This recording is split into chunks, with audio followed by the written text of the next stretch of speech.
Assalamualaikum warahmatullahi wabarakatuh. Perkenalkan, nama saya Wirda Adelia dengan NIM belakang 051 dari kelas 2B, Prodi Pendidikan Bahasa dan Sastra Indonesia, UIN Syarif Hidayatullah Jakarta. Di sini saya akan memenuhi tugas ujian akhir semester mata kuliah fonologi yang diampu oleh Ibu Neneng Nurjanah M. Hum.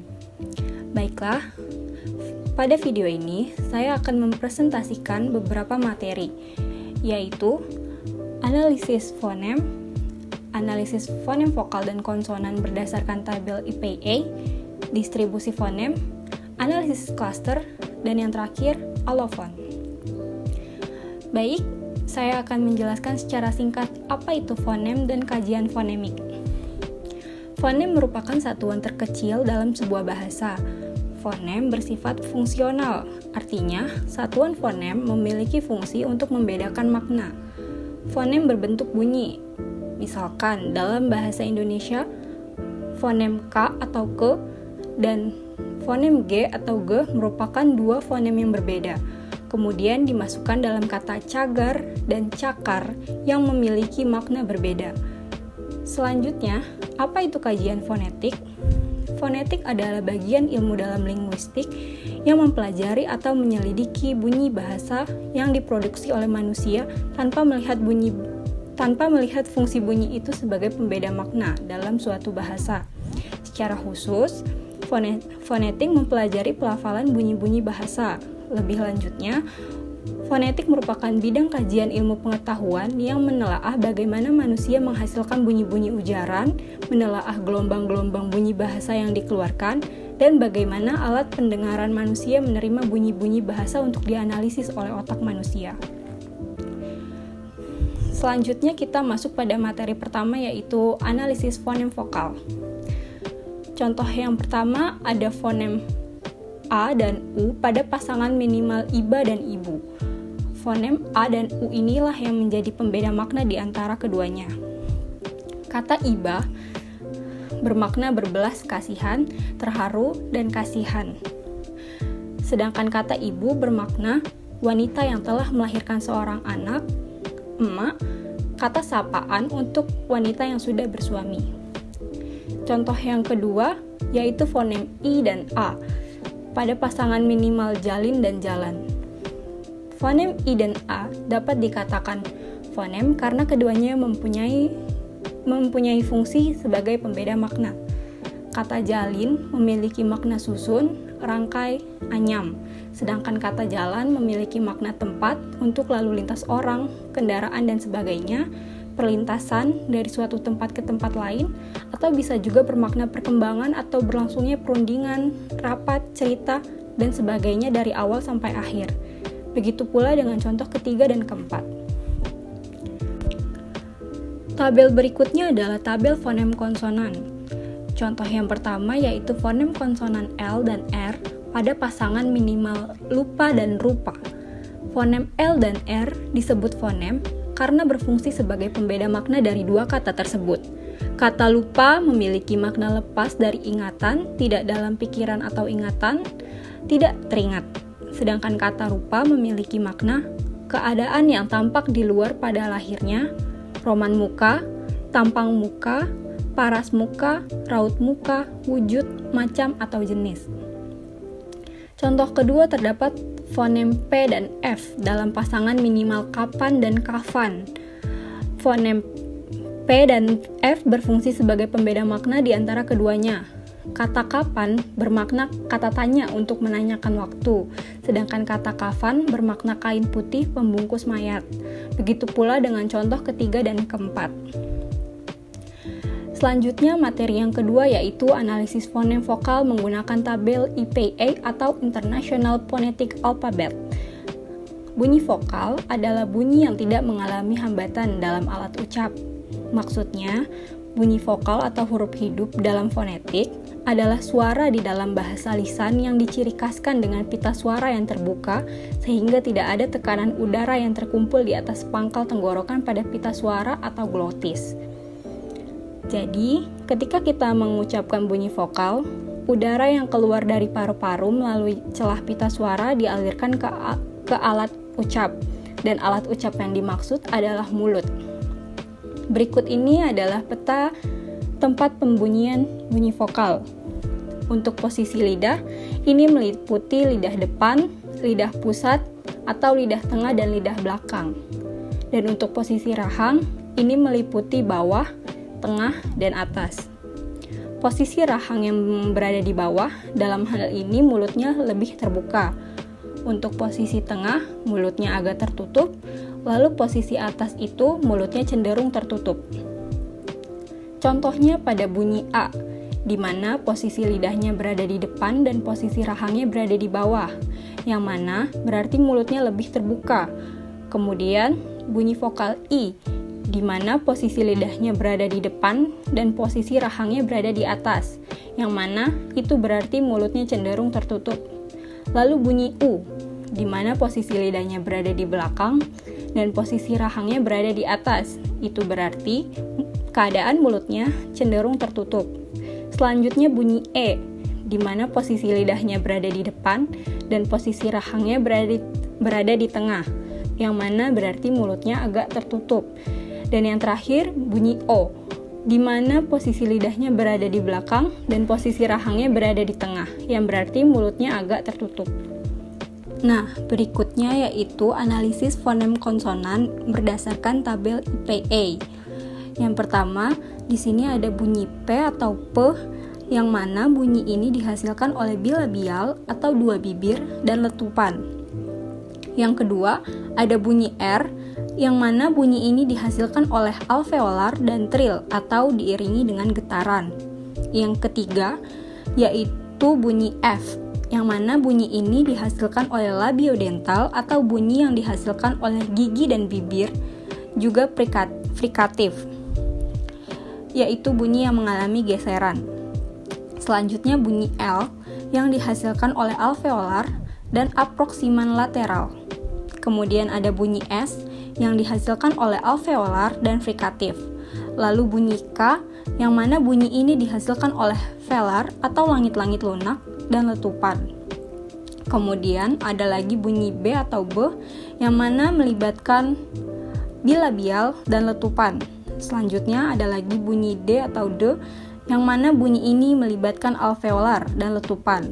Selanjutnya bunyi N, yang dihasilkan oleh alveolar dan nasal atau rongga hidung. Lalu yang terakhir ada bunyi C atau C, yang melibatkan palatal dan langit-langit keras dan letupan. Materi yang ketiga yaitu tentang distribusi fonem vokal dan konsonan. Tabel yang pertama mengenai distribusi fonem vokal. Distribusi fonem vokal meliputi 3 tingkatan silabel, yaitu awal, tengah, dan akhir. Jika dilihat ini ada fonem A. A jika berada di awal maka ia masuk dalam kata akar, karena A-nya ada di depan. Jika di tengah maka ia masuk dalam kata daku, dan jika di akhir ia bisa masuk dalam kata tega. Selanjutnya fonem I. Jika di awal, ia bisa masuk dalam kata iba. Jika di tengah, masuk dalam kata tiga. Dan jika di akhir, maka bisa masuk kata cari. Fonem U. Contoh fonem U yang berada di awal yaitu umpan. Contoh kata fonem U yang ada di tengah yaitu murah. Dan jika di akhir, padu. Begitu juga E dan O. Selanjutnya distribusi fonem konsonan.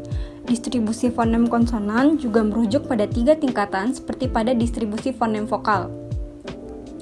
Contohnya, pada fonem B atau B, jika ia ada di awal, contoh katanya adalah baja. Jika fonem B ada di tengah, maka contoh katanya raba. Dan jika di akhir, contohnya azab. Yang kedua, fonem P atau P. Jika di awal, contoh katanya paku. Jika di tengah, contoh katanya kapak. Dan jika di akhir, contoh katanya sayap. Fonem yang ketiga yaitu T atau T. Jika di awal, contoh katanya tatar. jika di tengah contoh katanya tutur, dan jika di akhir contohnya mayat. Yang keempat, fonem R jika di awal contoh katanya rupa, jika di tengah contoh katanya jari, dan jika di akhir contoh katanya agar. Dan fonem yang terakhir, L. Jika ia berada di awal, maka contoh katanya laku, jika di tengah contoh katanya jalan, dan jika di akhir contoh katanya jengkal. Materi selanjutnya tentang jenis klaster fonem D. Klaster di sini bermakna dua konsonan yang diucapkan sekaligus. Contohnya pada tabel berikut ini, di mana yang pertama ini terdapat klaster DRA pada kata drama. Struktur silabelnya yaitu konsonan vokal, struktur fonotaktiknya onset nukleus, dan jenis silabelnya terbuka. Lalu ada klaster DRO dalam kata drop, yang mana struktur silabelnya konsonan vokal dan struktur fonotaktiknya onset nukleus, dan jenis silabelnya terbuka.